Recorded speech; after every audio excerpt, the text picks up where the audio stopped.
Salut! Dans cette vidéo, on va voir les 9 leçons que les riches peuvent t'enseigner à propos de l'argent et ensuite comment les appliquer à ta situation pour devenir indépendant financièrement. Pour chacune de ces leçons, on verra en quoi elles consistent, quelles sont les erreurs à éviter et quelles actions on peut mettre en place dès maintenant. Bienvenue sur ma chaîne. Si tu es nouveau, je suis Tom. Ici, on explore les stratégies et différents outils qui peuvent nous aider à devenir indépendant financièrement. En comprenant ces principes, j'ai pu générer environ 1500 € de plus-value en un an. Et mon système actuel devrait me permettre de devenir indépendant financièrement d'ici 10 ans. Bien sûr, on ne devient pas riche du jour au lendemain, je ne vais pas te donner une recette miracle, mais j'aurais bien aimé avoir cette vidéo sous la main quand j'ai commencé à m'y intéresser. La première leçon, c'est devenir riche et le rester ne s'apprend pas à l'école. Quand j'étais plus jeune, je pensais qu'on nous apprenait l'ensemble de ce qu'on avait besoin d'apprendre à l'école. Je pensais qu'on allait pouvoir vivre et en fait passer l'ensemble de notre vie grâce à ces connaissances. Ensuite, avec le recul, je pense maintenant qu'on apprend à apprendre. On nous donne en fait des outils et des méthodes pour apprendre toujours un peu plus. L'erreur à éviter, c'est donc de ne pas continuer à apprendre dans sa vie, de ne pas se lancer de nouveaux défis ou de ne pas se lancer dans de nouvelles expériences. Aristote disait « Ce que nous devons apprendre à faire, nous l'apprendrons en le faisant ». Ne pas apprendre à gérer tes finances peut ruiner ta vie. Les exemples de personnes comme des sportifs ou des artistes qui ont gagné beaucoup d'argent mais qui ne savaient pas gérer leur argent sont vraiment importants. Dennis Rodman, un basketteur qui a été 5 fois champion de NBA, a déclaré sa banqueroute à 50 ans. Quelles actions mettre en place? Si tu es sur cette chaîne, tu es déjà en bonne voie. Tu peux lire, écouter des podcasts, te renseigner sur Internet et surtout expérimenter. C'est au final en expérimentant que tu vas pouvoir apprendre le plus de choses. Il existe aussi une masse de contenu gratuite qui sera bien suffisante pour toi pour débuter. La leçon numéro 2, c'est que tu es le problème, prends tes responsabilités. Quand on a des problèmes dans notre vie, que ce soit financier ou autre, on peut facilement mettre la faute sur ce qui est extérieur. Ma mauvaise note est due à un prof, je ne gagne pas assez d'argent parce que mon patron est radin. C'est l'ensemble de ces pensées qui vont t'empêcher de trouver une solution à tes problèmes. Les erreurs à éviter sont donc de penser que l'on n'est pas responsable de quelque chose qui nous arrive. Tout simplement attendre que quelqu'un vienne faire les choses à votre place. Tu es la seule personne qui est responsable de ce qui t'arrive. L'action à mettre en place, c'est de prendre la responsabilité à l'extrême de tout ce qui se passe autour de toi. Sois en fait le leader de ta propre vie. Dans son livre Extreme Ownership, Jocko Willink dit « Une fois que les gens arrêtent de se trouver des excuses, rejeter la faute sur les autres et prennent la responsabilité de tout ce qui leur arrive, ils sont obligés d'agir pour régler leurs problèmes. » La leçon numéro 3, c'est la puissance du changement d'identité. Un des fonctionnements de la psychologie humaine, c'est de définir son identité et ensuite d'agir en cohérence avec cette identité. Si tu étudies par exemple le droit, tu deviens avocat, si tu étudies la finance, tu deviens banquier, mais tu te fixes en fait des limites qui vont t'empêcher ensuite de t'intéresser à d'autres domaines. L'erreur à éviter, c'est donc de se conformer à son identité et de penser qu'il est impossible de la changer. Par exemple, si tout le monde vous voit comme quelqu'un de dépensier ou quelqu'un de fêtard, pensez que vous pourrez jamais devenir quelqu'un d'entreprenant ou d'économe. Tu peux venir d'une famille pauvre avec une peur du manque d'argent et des idées qu'il est risqué en fait de dépenser son argent, puis ensuite évoluer vers une autre identité d'une personne riche qui va vivre dans l'abondance et penser qu'il est facile de faire de l'argent. La leçon numéro 4, c'est ne travaille pas pour l'argent, travaille pour apprendre. Je pense que beaucoup d'entre nous, quand on choisit un métier, on regarde en premier en fait le salaire que ça va nous apporter, celui qui va nous apporter le plus d'argent et de reconnaissance, et ensuite on vient caser un petit peu le reste de nos envies. Le problème avec ça, c'est qu'on va faire des concessions concernant le métier qui nous rapporte le plus d'argent, tout en mettant en fait la partie apprentissage de côté. Pourtant, c'est bien cette partie d'apprentissage qui va nous permettre de nous sentir accomplis et d'améliorer notre vie au jour le jour. L'erreur à éviter, c'est donc d'être attiré par des gros salaires au point de remettre à plus tard nos envies, voire de les oublier, et au final de regretter de ne pas s'être lancé dans cette entreprise que vous vouliez lancer quand vous aviez 25 ans. L'action à mettre en place, ça va être de rechercher donc dans l'ensemble des métiers que vous pouvez avoir et donc dans les postes dans lesquels vous pourriez évoluer, toujours une partie d'apprentissage et de nouveauté. Préférez un travail moins bien payé mais qui va vous permettre de vous accomplir et d'apprendre de nouvelles choses. La leçon numéro 5, c'est que les riches ne travaillent pas pour l'argent, ils font travailler l'argent pour eux. 60% des personnes les plus fortunées de France ont hérité d'une certaine fortune de leurs parents. Mais ce n'est pas uniquement l'argent hérité qui a permis à Bernard Arnault de devenir la 3e fortune mondiale. C'est bien en final l'apprentissage, les connaissances qu'il a acquises et en fait c'est cette formation qu'il a eue avec ses parents qui lui ont permis de comprendre comment fonctionnait l'argent et ensuite de l'appliquer à ses affaires. Il existe beaucoup de différents leviers qui vont te permettre de faire travailler l'argent pour toi. Nous le verrons dans de différentes vidéos. Je voudrais juste te parler quand même de deux petits leviers que je trouve importants pour la suite, qui vont te permettre de bien comprendre en fait l'importance de mettre en place ces différents investissements. Le premier, c'est l'effet de levier. Il va te permettre d'utiliser l'argent d'un investisseur ou d'une banque, donc l'argent qui n'est pas à toi, pour le faire travailler pour toi. Par exemple, tu peux acheter un bien immobilier et le mettre en location avec l'argent de la banque. Le deuxième levier dont je veux te parler s'appelle les intérêts composés. C'est en fait quand tu vas investir ton argent en bourse et réinvestir les intérêts que ça te rapporte, les intérêts sur les intérêts vont en fait provoquer une sorte de courbe presque exponentielle et te faire gagner beaucoup d'argent. Par exemple, voici un graphique où quand tu investis avec 10% de rentabilité, tu vois l'augmentation et la puissance en fait des intérêts qui évoluent avec le temps. L'action à mettre en place, c'est d'apprendre à épargner en vivant en dessous de vos moyens. Réussir à mettre un peu d'argent de côté tous les mois pour pouvoir ensuite l'utiliser et le faire travailler pour vous. Si vous avez du mal à épargner et que vous avez besoin d'un système ou d'une explication, je vous mettrai une vidéo là ou là.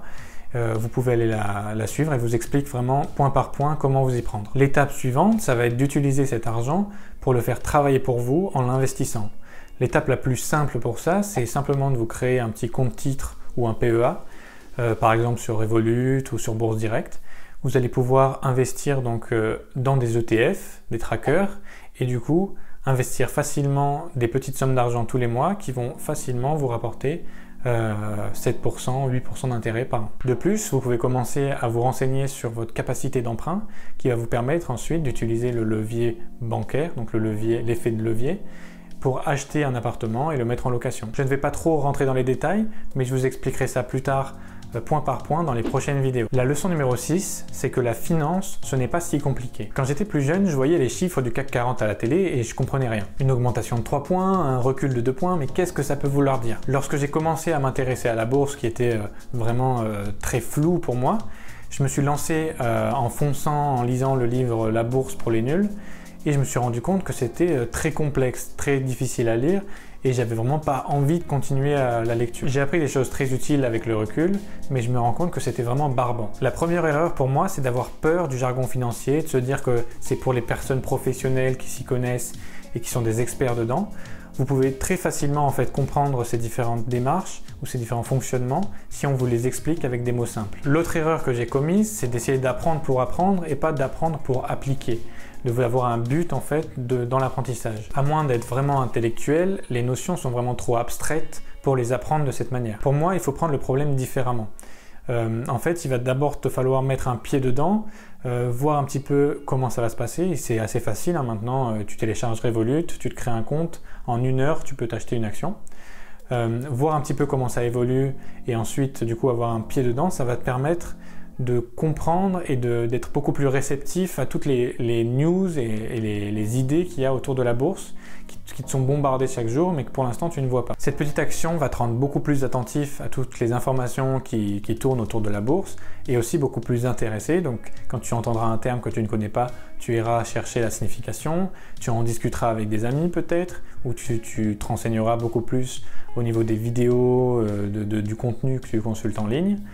C'est au final en faisant comme ça que tu vas comprendre bien plus facilement que si tu essayais de lire un livre de A à Z pour comprendre comment fonctionne la bourse théoriquement. Tu vas commencer à apprendre des termes et aussi du coup à voir un petit peu comment te servir de la bourse, comment acheter des actions et ainsi mettre un premier pied dedans. Je dis t'en servir car il est inutile et impossible de tout savoir à propos de la bourse.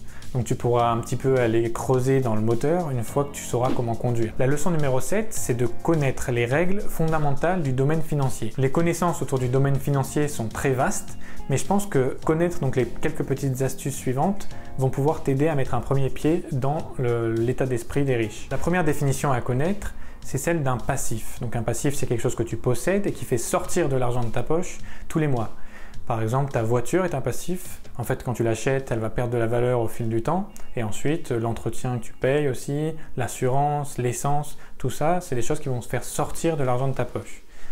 La deuxième définition, c'est un actif. Un actif, donc ça va être l'inverse, quelque chose que tu possèdes, mais qui fait rentrer de l'argent dans ta poche. Par exemple, une action, c'est un exemple assez simple d'actif. C'est quelque chose que tu peux acheter, donc une part d'entreprise qui va te rémunérer avec des dividendes et dont la valeur va augmenter en général avec le temps si l'entreprise se porte bien. Les erreurs à éviter, c'est de penser que des choses que l'on possède comme une voiture ou une résidence principale sont des actifs. Ces choses-là font sortir de l'argent de votre poche, donc ce ne sont pas des actifs. Par exemple, dans ce schéma simple, vous allez pouvoir voir que une personne riche va venir d'abord utiliser donc sa rémunération pour acheter des actifs, ensuite grâce à ces actifs financer ses passifs et vivre de cette manière-là. Alors qu'une personne pauvre va faire l'inverse en achetant d'abord des passifs grâce à sa rémunération et ensuite en essayant d'acheter des actifs avec le reste qu'elle a. Donc en achetant très peu d'actifs ou en achetant pas du tout. La leçon numéro 8, c'est de savoir défendre son argent. Une fois ce schéma mis en place, donc rémunération, achat d'actifs et financement des passifs avec ces actifs, je me suis demandé ce qui pouvait faire vaciller ce château de cartes. Je me suis rendu compte qu'en fait, l'argent est sensible à des attaques extérieures qui peuvent venir de l'État. Les principales menaces que l'État représente pour votre argent, c'est l'utilisation de l'inflation, l'utilisation des taxes et impôts ou les cotisations sociales que vous payez sur votre rémunération. Il faut bien comprendre que l'inflation, quand l'État décide de créer de l'argent, donc de la masse monétaire, pour pouvoir l'utiliser parce que par exemple des entreprises ou des banques sont en faillite ou qu'il a besoin de payer ses dépenses, cet argent-là n'est pas à proprement dit créé, donc aucune valeur n'est créée. Cet argent-là vient diluer en fait la valeur totale monétaire d'un pays ou même de l'Europe, et c'est ainsi que votre argent baisse de valeur. Il vient en fait prendre de l'argent dans votre poche, mais sans douleur. Les erreurs à éviter, c'est de faire confiance à l'État lorsque vous allez penser à votre retraite ou à votre niveau de vie, et aussi de laisser votre argent donc, que vous épargnez sur un livret A par exemple, ou directement dans votre oreiller, parce que le mécanisme de l'inflation fera diminuer la valeur de votre argent, et c'est un petit peu comme si vous le brûliez à petit feu. La stratégie qui permet aux riches donc d'éviter ces attaques contre leur argent, donc les risques qui sont liés à l'inflation par exemple, ou les impôts, ça va être d'utiliser donc des actifs, d'investir dans des actifs qui vont garder leur valeur, même si l'argent, enfin la valeur de l'argent diminue. La valeur de tes actions ou de tes biens immobiliers va rester la même, malgré que la valeur de l'argent diminue. La leçon numéro 9, c'est de décorréler vos revenus de votre temps. Il faut comprendre que la meilleure manière de gagner de l'argent à long terme, c'est de fournir de la valeur. Les riches ont compris qu'en séparant leur production de valeur et leur temps de travail effectif, ça leur permet de gagner de l'argent donc sur les 24 heures de leur journée et ainsi d'en amasser beaucoup plus. Fournir de la valeur sans devoir travailler activement, ça va littéralement te permettre de gagner de l'argent en dormant. Les erreurs à éviter, donc c'est ce qu'on voit un petit peu dans les médias et autour de nous, le travailler plus pour gagner plus. Pensez qu'en augmentant votre temps de travail et votre acharnement au travail, vous allez gagner plus d'argent et ça va vous rendre plus heureux. Ça va vous mener à vous concentrer sur votre productivité au lieu de vous concentrer à chercher des nouveaux moyens de gagner de l'argent passivement. Créez-vous des sources de revenus décorrélées de votre temps. Par exemple, achetez des actions qui vont vous verser des dividendes, former une entreprise qui va pouvoir travailler en utilisant donc le temps de travail d'employé au lieu de travailler avec votre temps effectif. Achetez un bien immobilier et mettez-le en location pour encaisser des loyers. C'est l'objectif de cette chaîne, pouvoir publier des vidéos qui vont être visionnées 24 heures sur 24 et ainsi apporter de la valeur sans que j'ai besoin d'être devant un écran ou devant quelqu'un et lui expliquer des choses. Si tu as aimé cette vidéo et que les finances personnelles t'intéressent, tu peux aller voir donc dans cette playlist d'autres vidéos que j'ai faites sur le sujet. Tu trouveras plein d'autres infos intéressantes qui vont t'aider à gérer ton argent et à devenir indépendant financièrement. Like et commente pour l'algorithme et à la semaine prochaine.